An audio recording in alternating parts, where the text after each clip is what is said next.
My name is Ariel Davis. I am Vice President of Talent and Vice President of Storytelling for Fredonia Enactus. With Vice President of Talent, I'm responsible of all recruiting activities for new members, and I'm also responsible for the training and onboarding for new members that come onto our team. As VP of Storytelling, I'm in charge of our scripts that we use for competition and also for any press-related media that we use, like press releases or talking to any media. We've been having Zoom meetings throughout the summer, a lot of just our leadership, like our vice presidents and our exec board, to kind of understand, like, what is this year going to really look like? What can we even do in the first place? And what do we want our projects to look like? So we've been having meetings throughout the summer kind of to just get a gist of what we want to do, what we're able to do, and kind of think about where we really want to redirect ourselves and pivot for this year. So one major thing that we have just recently done is that we created a survey. And within this survey, we ask our members, what is your comfort level about the semester?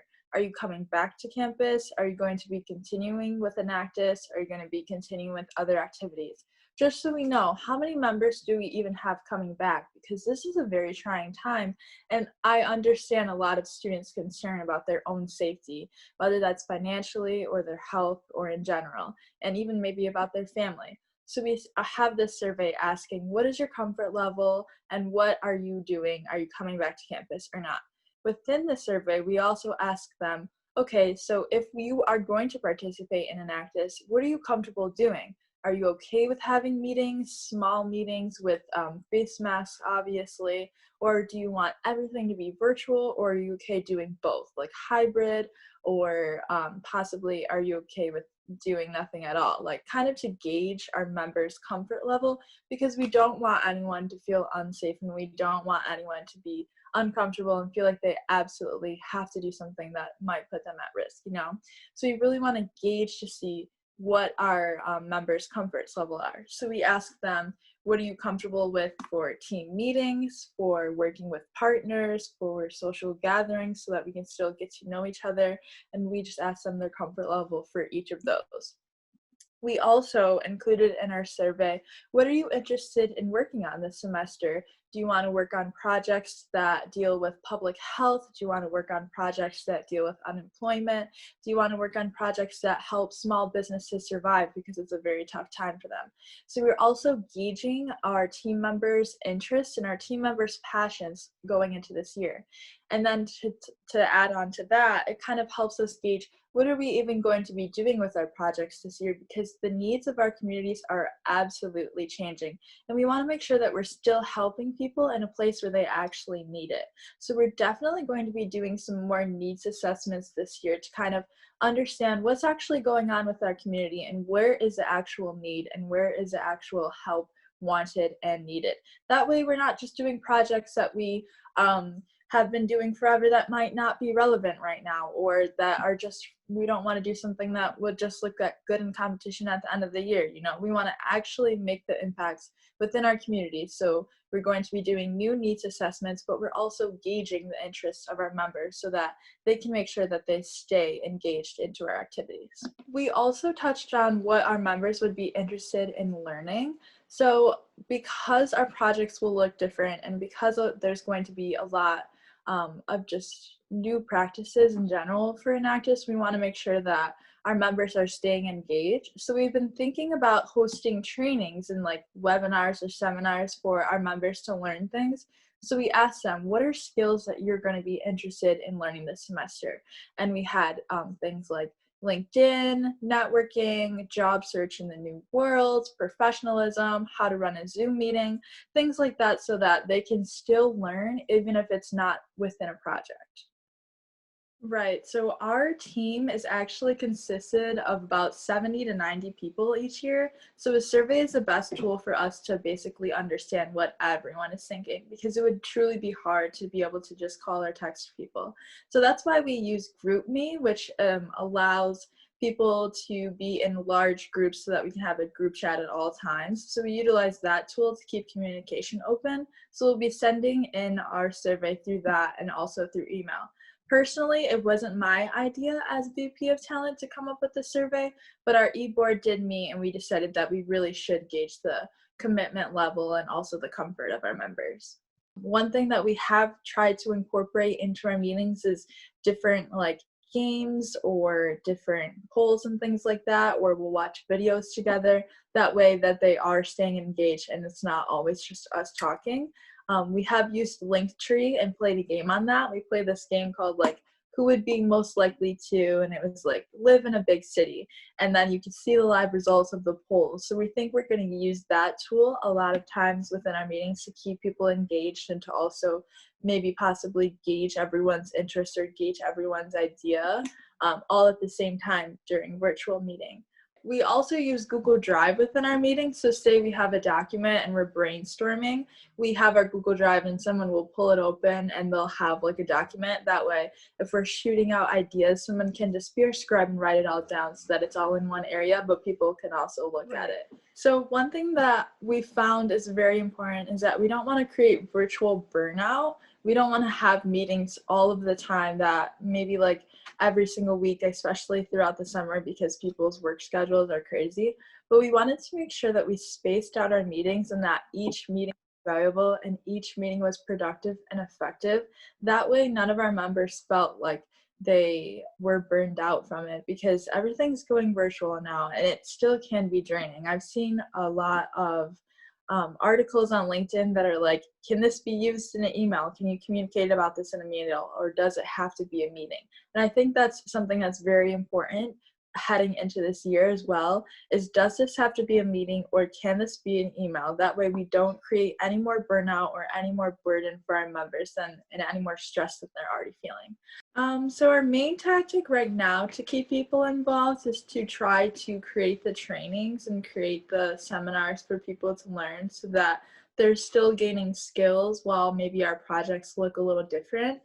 We are trying to figure out we're still trying to figure out how to keep people completely engaged into Enactus within just our projects and getting to know each other in general. So it's definitely going to have to be tentative for right now because when we get back to campus, we'll have to see, what the regulations are for us to even meet or what we're even capable of doing and how many members we have. So as of right now, all of our tactics are just gauging to see who's coming back and what they're comfortable with, and then gauging to see what they're interested in learning and what we can do with their projects. Last semester, within the spring semester, when things kind of shut down in person, some projects we did bring to a halt because they were projects that we were having events, like in-person events, or we had some teams who were trying to create all brand new projects and then they just really couldn't do that anymore because we didn't know what kind of climate or what the needs were that we needed,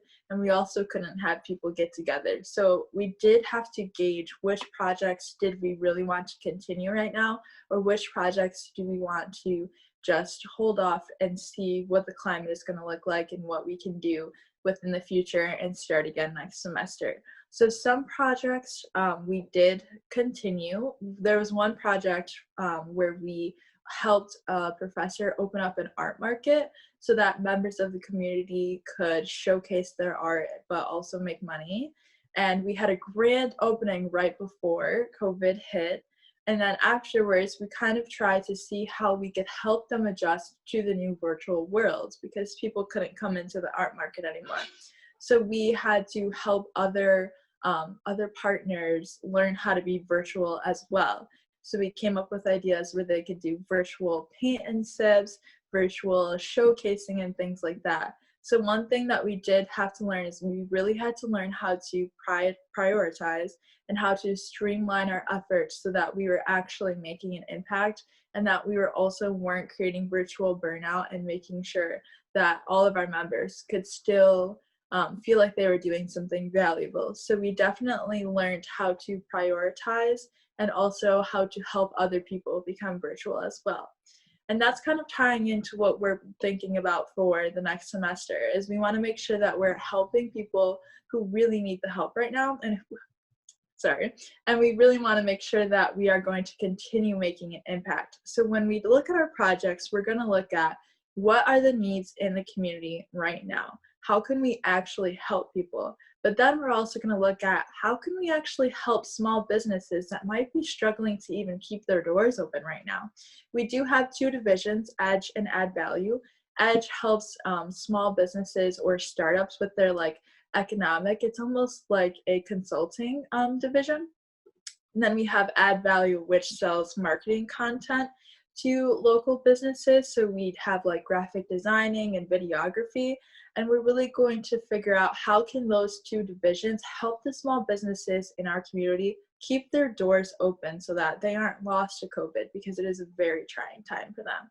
And as we move on to our other projects this semester, once we understand who's coming back, what their comfort level is, and what they are willing to do and their commitment level to our team, then we're going to understand how many people do we have to work with. Do we want to have 5 projects, or do we want to have 3 smaller projects? How many projects are we able to handle? Because like I said, in Enactus, we do have about 70 to 80 members. So we have a lot of people, we have a lot of manpower, and we want to make sure that everyone stays engaged. So we're going to figure out how many members are coming back, what is the needs of our community, and how we can make sure that everyone is getting involved and everyone is learning. Some trainings that Fredonia Enactus is thinking about hosting for the fall will include LinkedIn trainings, how to build your profile on LinkedIn, but also how to network within it, how to build your resume so that it's great for recruiting. We'll also be talking about leadership, how to build leadership skills, how to be a leader within Enactus, and project management. We'll also be talking about the changing climate and needs for small businesses in general, but also for nonprofits, because a lot of our projects in Enactus are nonprofits or businesses. We'll also be talking about professionalism and how to run Zoom meetings, how to maintain being professional while doing both, but also how to maintain professionalism in the new job search. We'll also be talking about job searches and how to really just navigate this new virtual world of recruiting. We'll also be talking about time management, as it's something that's really important now that a lot of people are at home. How are you going to manage your time to make sure that you're productive, but also taking care of yourself? Another topic that we'll be talking about is how to collaborate remotely while working on projects with people. So we'll be trying to help our members understand, how do you even do a group project with someone through Zoom, and how do you even create something together while being remote?